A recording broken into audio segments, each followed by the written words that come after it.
And I think it's worth highlighting there's four main sections in the ads tool. There's one is managing the campaigns or reporting on it. Like we said earlier, I don't actually change. I don't manage the campaigns in terms of turning them on or off or changing them from HubSpot, but it's all the reporting.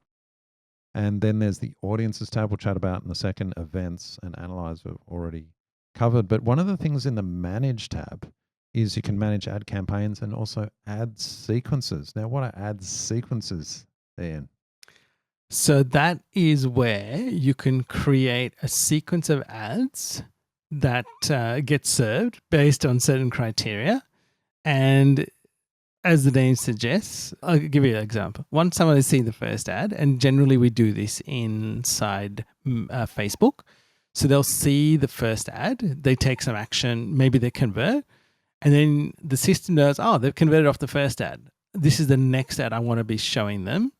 And so then they kind of go into that next audience or the next part of the sequence and then get shown the ad. And then, so the whole idea is that they move down through the sequence, like we talk about email sequences, and then you're expecting a result at the end of that. So I have found doing the ad sequences inside HubSpot a lot easier than doing them in the ad platform. And so that's probably the only time that I actually use HubSpot to do something.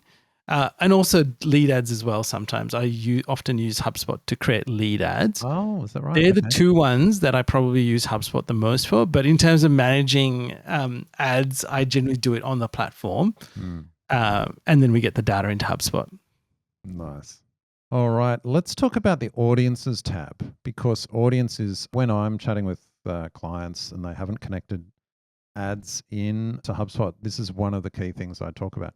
Not only managing, so visibility and being able to report, but then pushing back up to the platforms. We've got a screenshot here of how we're doing it in our portal. But talk about audiences and syncing them up to the platforms, Ian. So if you wanting to target people within HubSpot, so you could say, I just want to target all of these customers. Now, they might not have come through ads, right? Maybe you went to a trade show and you acquired all of these contacts and they're now your customers. You could create an audience, a list, and you can push that all into LinkedIn, to Google, to Facebook.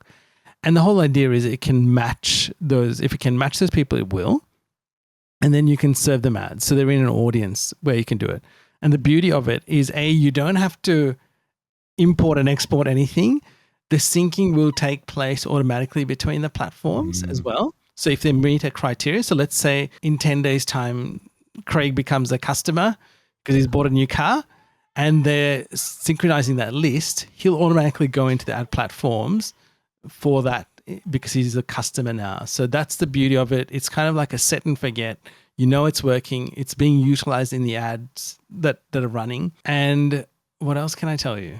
That's really it. Yeah, well, there's the other thing I like to talk about is exclusion audiences as well. So yes. Let's say you got contacts that come through that are duds, and then you've got others that are great. So of course you want to push up the ones that are good, and you say, give me more like this, lookalike audiences, for example. But you can also exclude bad contacts and push them up, and so that they don't receive further advertising and chewing into your budgets and things like that. Or as you highlighted, they might have become a customer, so don't show them stuff anymore that they don't need to see. They're already a customer. One thing to mention is those contacts, to be part of an audience that gets synced up, need to be marketing contacts. Yes. So in HubSpot, you pay for marketing contacts. I think most people know by now you can have millions of contacts in your portal. You only pay for the ones that are set as marketing contacts. And one of the benefits and why you pay for, I guess, is this functionality. You can then sync them back up. Saves you all that time.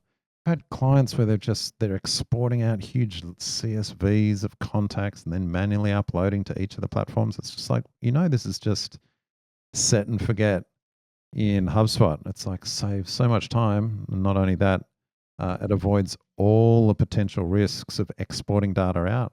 I always shudder when clients say, oh yeah, we've given our ad agency a full export of all our contacts from the database. I'm like, well, surely there's privacy concerns here and things like that. So just having these audiences in HubSpot lets you avoid all of that privacy concern. All right. And the other tab you're going to see is the events tab. And this allows you to push events to ad platforms. And generally we will push events like when someone becomes an opportunity, for example, or they become a customer, right? Now, would you want to do that? Events is the way, for example, how Google uses the algorithm uses it to optimize the ads. So if you can push an event through, so let's say someone converts, they're a lead, you have a conversation with them, you go, oh, that's a deal, you create a deal. You can push that event saying that they're now an opportunity inside HubSpot. It'll tell Google that that's a good lead. So I need you to find me more of those kinds of people. So the system uses it. So this is something that I feel sometimes is a bit disconnected, Craig, because you kind of push and you're like, well, where do I go use that inside the ad platform? It comes down to your conversion events, and this can get complicated. And sometimes even I'm like, oh gosh, this is like a lot of stuff to do. But I think work things out. Google has a team that looks that can help you set up your tracking and conversions.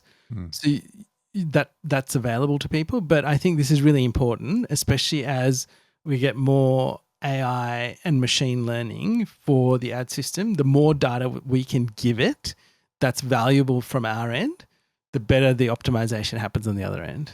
That's right. I'll just mention two things. You tell me if this is correct. First of all, with events, you're pushing back events only on contacts that came via an ad, right? Yes. So Google might have sent you that contact via an ad, which is different to, say, audiences, where you can include anyone in a list. They didn't have to come from an ad. They could be from any source, creating a list of contacts, pushing out. But events is only for contacts that came via an ad. Correct. And the other thing about events, setting them up in HubSpot, is you can actually apply dollar figures to them. So there's a sense of how much this type of contact was worth versus others. Again, that's not something that you can do with audiences.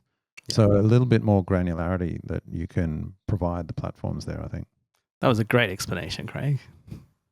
All right. And then there's also the Analyze tab we've talked about. But one of the things back on the Manage tab that's perhaps worth just touching on is attribution options. I'm not going to call it attribution models or such, but attribution options. So you're looking at your campaigns and you're saying, did they become a contact, etc.